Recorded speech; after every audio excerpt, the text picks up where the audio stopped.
Welcome to Migratory Game, and today we're going to talk about tips, just tips in general, and plus tips for your hunting dogs if you got a hunting dog. If you guys do me a favor and hit that subscribe button. First one is when you get your hunting license, make sure you call and get your HIP certification number. There's a 1-800 number on your hunting license. You just call it, and it's an automated survey. You don't talk to live people, but you'll just answer some questions. They'll ask, what kind of hunting you did, and stuff like that, and then how many bag limits you got. You just answer that, and then at the end of it, they'll give you a HIP certification number. Make sure you write that down on your hunting license. Another thing is, I like to write the number down on a separate piece of paper, and then I'll fill it in on my hunting license. That way, if I make a mistake, I can, be careful when I'm writing it down on my hunting license.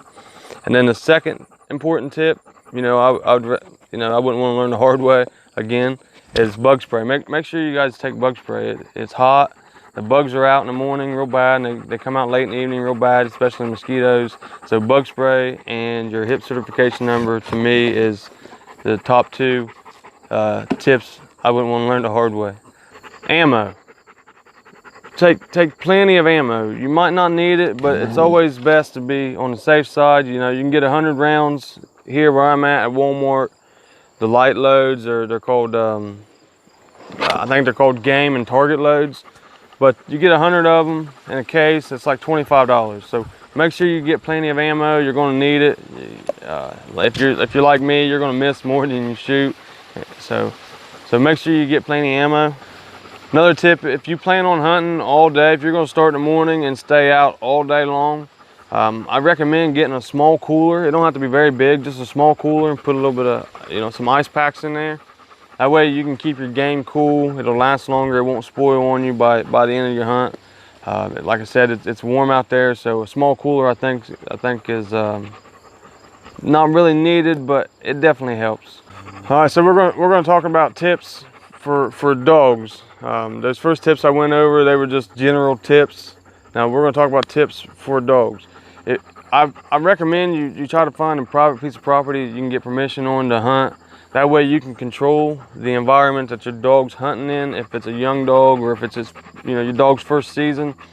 If you take a dog to a state ground, there could be multiple people there, people you don't know, and there could be guns going off all over the place. So I recommend trying to get permission on a private piece of property.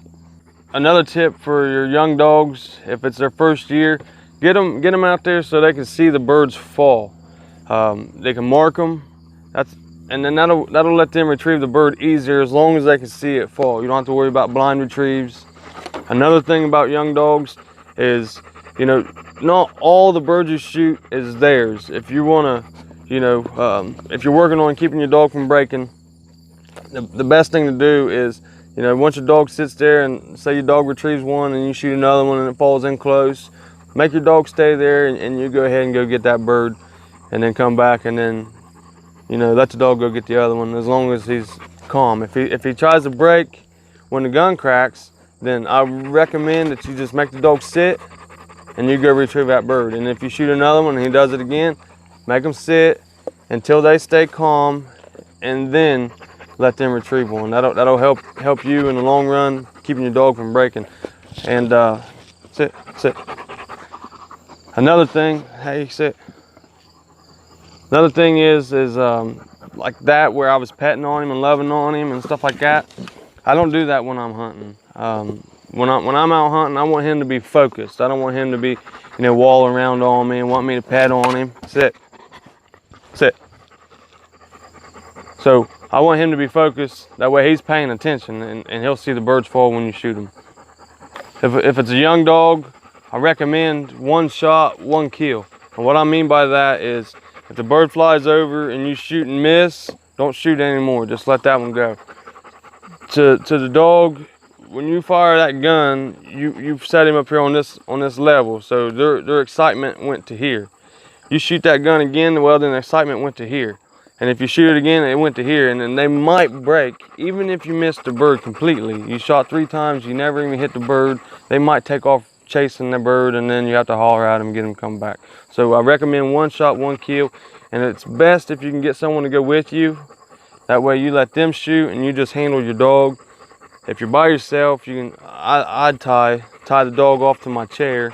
That way, if they try to break, they can't go nowhere, and I can make them sit back down, and I can just go pick that bird myself. Another tip: if you're taking a dog, sit, heel. I recommend you take water. It's hot. Just you know, make sure you get plenty of water, a gallon of water or something, and it's hard for them to drink out of the jug itself. They can't really get a good drink like that. So it's best to take a bowl, or if you got 2 gallons, you cut one in half, and then you stick that on the bottom of the other gallon, and then you've got your water and a bowl all in one. All you do is just cut a jug in half, take the bottom half, and stick it on the jug that's not been cut. Just stick it right on the bottom. It'll slide right on there. And then when you need a bowl, you just slide it off, pour your water in the bowl. When you're done, you stick it right back on there, and it's all right there. You got a handle for it. So, like I said, it's hot. You want to keep an eye on your dog. You don't want to get them overheated, because they're not going to stop. So you gotta pay attention to them. If their tongue's really hanging out their mouth, then that's a dead giveaway that they're starting to get overheated. This is normal. I don't know if you can get a good look at that, but that's normal. That's pretty much what he looks like. If we're not hunting, or if we're just sitting there, or if we just got there. So it's hot, but if their tongue's hanging way down out of their mouth, then it's time to pack it up and let them cool down. Thanks for watching. Please hit that subscribe button. It'll really help me out. Thanks again.